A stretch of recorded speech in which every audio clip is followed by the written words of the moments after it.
My experience working with Andrew and Tim was interesting. I had lived in a studio for 5 years. I almost slept in a studio some of the time. I'd worked on hundreds of sessions with lots of mad bands.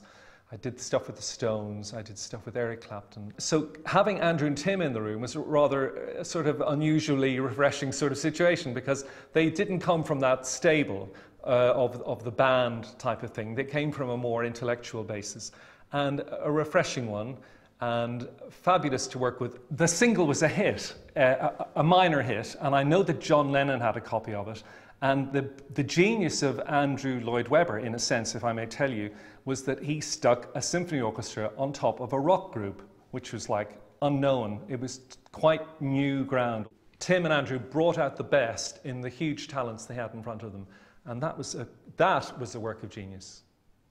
I had just recently come from singing with a group called Manfred Mann, where we had lots of hits. I wrote some hit songs myself, like Handbags and Glad Rags, Build Me Up Buttercup. And apart from appearing on the Jesus Christ Superstar album, where I sang the King Herod song, I made some solo albums and had quite a famous career as a jingle writer, writing TV jingles, including A Finger of Fudge is Just Enough to Give Your Kids a Treat. I was offered the Jesus or the Judas role, and I think Murray Head and Ian Gillan did a great job, and I couldn't soar up to those high notes. But I did say to Tim, yes, come on, give me one song and I'll see what I can do. And they thought, with the King Herod, let's revamp that song we'd written for Eurovision. And so yours truly, Mike Darbo, was offered to sing that song, and I learnt it pretty quickly. I remember the recording session quite well. Olympic Studios in Barnes. Michael came in and took off his coat and went, "Okay lads, what are we doing?" And they went, "Oh, you're singing this." Okay, fine. And Michael went, okay, got that. And he goes into the studio and he sings it. Take one. And you think, well, that was rather splendid. What can we... well, maybe we'll do another one. Okay, and he sings it twice. Okay, fine. And then he went. So Michael Dabo was in the room for 20 minutes. I had ad-libbers, "Get out of my life!" And, you know, that was pure me. The rest was pure Tim and Andrew. I think a couple of takes later, I probably walked in at 5 o'clock, and I think at 5:25 I was out of the studio. When I walked out, they were both happy. That I do remember.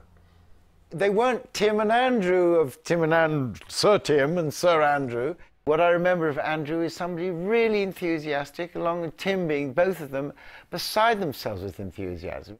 Andrew was the scholar, Tim was the outgoing one, you know. And when the main vocalist wasn't there, you know, Tim would, you know, get behind the mic and do a rough vocal so that we know, you know, exactly what's happening where. You know, when it came to doing stuff with crowds and priests, Tim would join in and contribute this low voice and make, I believe he made animal sounds as well. My temple should be a house of prayer and you've turned it into a den of thieves. Get out, that track.